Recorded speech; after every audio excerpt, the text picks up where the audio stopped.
बिस्मिल्लाहिर्रहमानिर्रहीम अस्सलाम वालेकुम viewers, welcome back to my channel English with mister Syed. और आज का जो हमारा टॉपिक है वो है कि प्रेजेंट परफेक्ट कंटिन्यूअस टेंस का सवालिया फ़िक्रा कैसे बनाया जाए, यानी कि उसके इंट्रोगेटिव सेंटेंसेस कैसे बनाए जाएं। अब मैं हमेशा आपको एक चीज़ समझाता हूँ कि इंट्रोगेटिव सेंटेंसेस जो हैं वो दो किस्म के होते हैं। एक इस किस्म का फ़िक्रा होता है कि जिसमें हमने जस्ट येस या नो में आंसर देना होता है, और एक इस किस्म का फ़िक्रा होता है जिसमें हमने डिटेल में आंसर देना होता है। अब जो जस्ट येस या नो वाले होते हैं, उसमें तो आपने उस टेंस के हेल्पिंग वर्ब को पुट पिक करना है और स्टार्ट में पुट कर देना है, ठीक है? हेल्पिंग वर्ब को पिक करना है और स्टार्ट में पुट कर देना है, बाकी फॉर्मेशन वैसे की वैसे ही रहेगी। बट जो डिटेल्स में आंसर हम देते हैं या डिटेल्ड आंसर देते हैं, उसमें हमने क्या करना होता है, उसमें हमने डब्ल्यूएच प्रोनाउन या क्वेश्चन वर्ड्स, ठीक है? इनको या इंट्रोगेटिव प्रोनाउंस भी आप इसको कह सकते हैं, इनको उठा के स्टार्ट में लिखना होता है। फिर आपने हेल्पिंग वर्ब को पुट करना होता है, फिर सब्जेक्ट को, और देन वैसे ही formation according to the tense हम कर देते हैं। इनके जो भी उस टेंस की रिक्वायरमेंट होती है, सेंटेंसेस की जो रिक्वायरमेंट होती है, जो फ़िक्रात की, जुमलों की जो है रिक्वायरमेंट होती है, उसके मुताबिक हम फॉर्मेशन उसकी कर देते हैं। बट स्टार्ट में आपने इंट्रोगेटिव प्रोनाउंस फिर हेल्पिंग वर्ब्स का इस्तेमाल करना होता है, ठीक है? दो किस्म के सेंटेंसेस होते हैं, एक येस या नो वाले, या फिर एक ऐसे जिसमें हम डिटेल में आंसर देते हैं। अब जो ये वाला टेंस हम कर रहे हैं इस वीडियो में, हम सिंपल इंट्रोगेटिव सेंटेंसेस को ट्रांसलेट करना सीखेंगे, यानी कि जिसमें हमने जस्ट येस या नो में आंसर देना है, ठीक है? और टेंस हमारे पास कौन सा है? Present perfect continuous tense. इसके असर्टिव सेंटेंसेस भी हम कर चुके हैं, इसके नेगेटिव सेंटेंसेस भी हम कर चुके हैं, और आज हम इसके इंट्रोगेटिव सेंटेंसेस करने वाले हैं।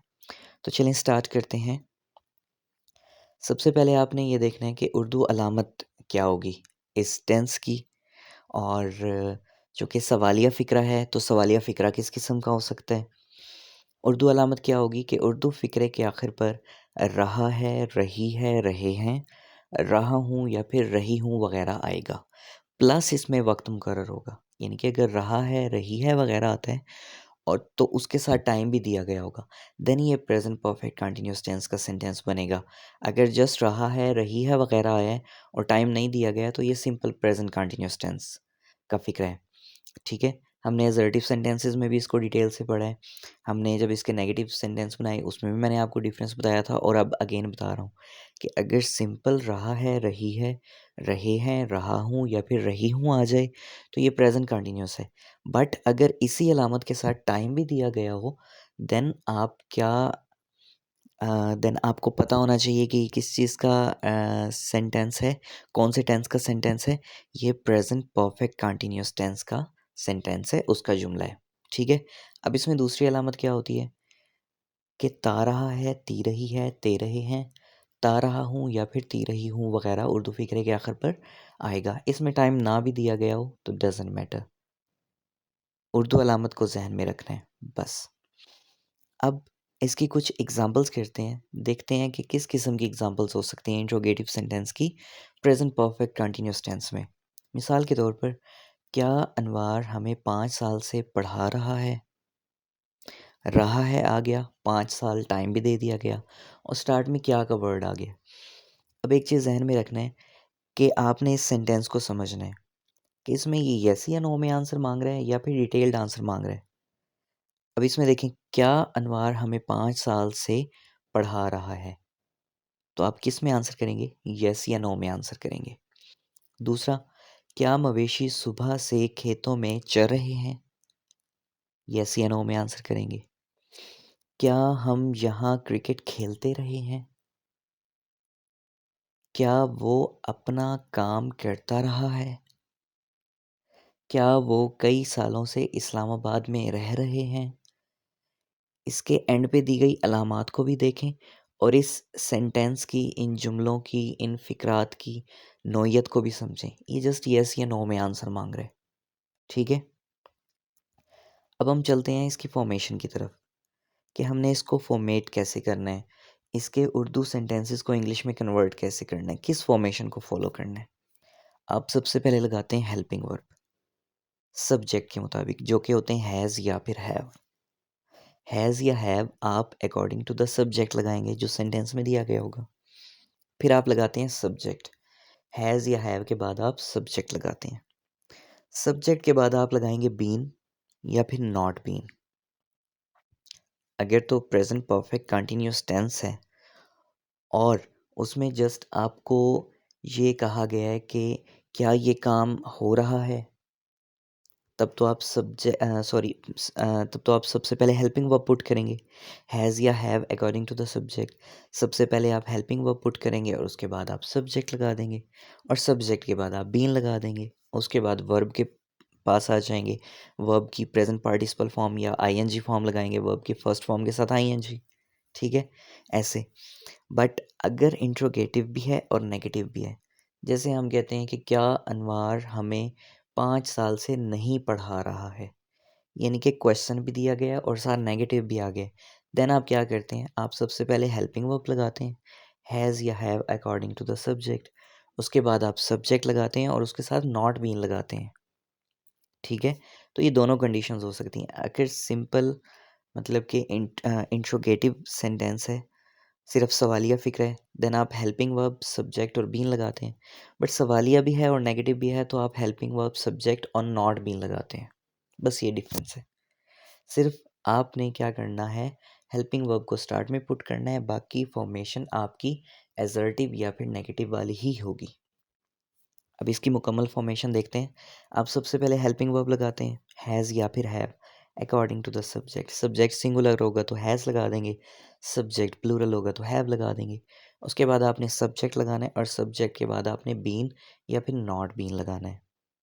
उसके बाद आप लगाते हैं वर्ब और वर्ब की लगाते हैं फर्स्ट फॉर्म प्लस आईएनजी, यानी कि प्रेजेंट पार्टिसिपल फॉर्म लगाते हैं या आईएनजी फॉर्म भी इसको कहते हैं। उसके बाद आप लगाते हैं ऑब्जेक्ट अगर दिया गया। उसके बाद आप लगाते हैं सिंस या फॉर एंड देन लगाते हैं टाइम। सिंस और फॉर जो है अकॉर्डिंग टू द टाइम लगाएंगे, जिसके बारे में जिसका डिफरेंस मैं आपको जो है जब हमने प्रेजेंट परफेक्ट कंटिन्यूअस टेंस के असर्टिव सेंटेंसेस किए थे उसमें मैं बता चुका हूँ। जब इसके नेगेटिव सेंटेंस की नेगेटिव की फॉर्मेशन की उसमें भी मैंने बताया है और अब भी मैं अगेन बता रहा हूँ कि सिंस और फॉर जो है वो उसका कंसेप्ट क्या होता है। सिंस वहाँ पे लगाया जाता है जहाँ पे आपने कोई स्पेसिफिक पॉइंट से स्पेसिफिक स्टार्टिंग पॉइंट से एक काम शुरू किया हुआ है। ठीक है, यानी कि वो जो काम है उसका एक स्पेसिफिक स्टार्टिंग पॉइंट है। और फॉर जो है वो किसी क्वांटिटी के साथ लगाते हैं या फिर ऐसे वक्त के साथ लगाते हैं जो कोई स्टार्टिंग पॉइंट ना रखता हो।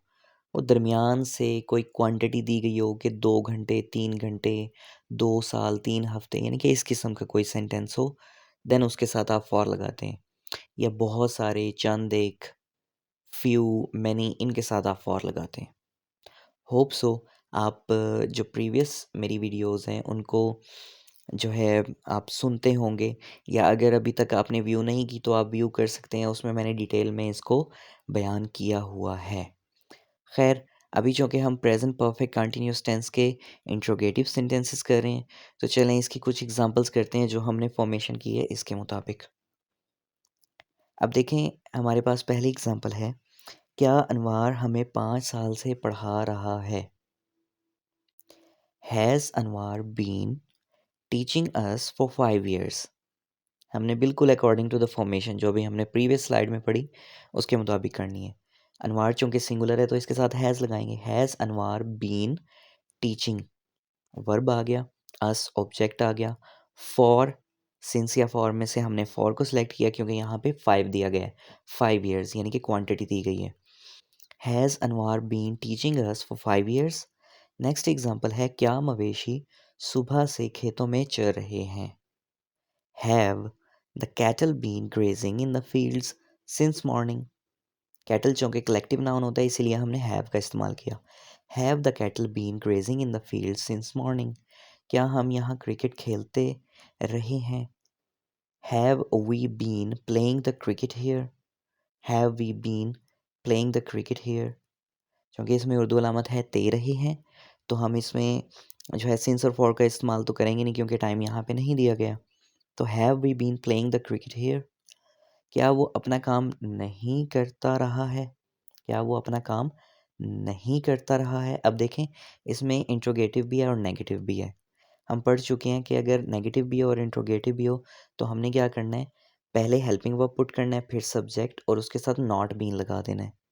ऊपर तो सिंपल इंट्रोगेटिव थी ना, तो हमने हैज़ या हैव का इस्तेमाल किया, फिर सब्जेक्ट और बीन का इस्तेमाल किया। देन यहाँ पे हम क्या करेंगे, इसमें हैज़ या have according to the subject put करेंगे, फिर सब्जेक्ट पुट करेंगे और देन नॉट बीन लगाएंगे। जैसे यहाँ पे है that has he not been doing his job or work? Has he not been doing his job or his work? हमने क्या किया, स्टार्ट में हैज़ लगाया, फिर सब्जेक्ट लगाया और फिर नॉट बीन लगाया, has he not been. Next example है, क्या वो कई सालों से इस्लामाबाद में नहीं रह रहे हैं? क्या वो कई सालों से इस्लामाबाद में नहीं रह रहे हैं? Have they not been living in Islamabad for many years? Have they have according to the subject लगाया क्योंकि plural pronoun है हमारे पास। Have they not been, not been क्यों लगाया, क्योंकि ये interrogative भी है और negative भी है। Have they not been living in Islamabad for many years? तो ये था हमारा आज का टॉपिक के प्रेजेंट परफेक्ट कंटिन्यूस टेंस के इंट्रोगेटिव सेंटेंसेस कैसे बनाए जाएं। होप सो आपको समझ आ गई होगी। अगर किसी की भी किस्म की कन्फ्यूजन हो तो आप मुझसे कमेंट बॉक्स में लाजमी पूछ सकते हैं।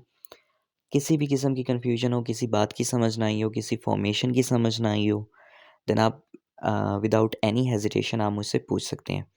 आपसे नेक्स्ट वीडियो में मुलाकात होगी जल्द इंशाल्लाह। तब तक के लिए अपना बहुत सारा ख्याल रखिएगा। जज़ाकल्लाह एंड अल्लाह हाफिज़।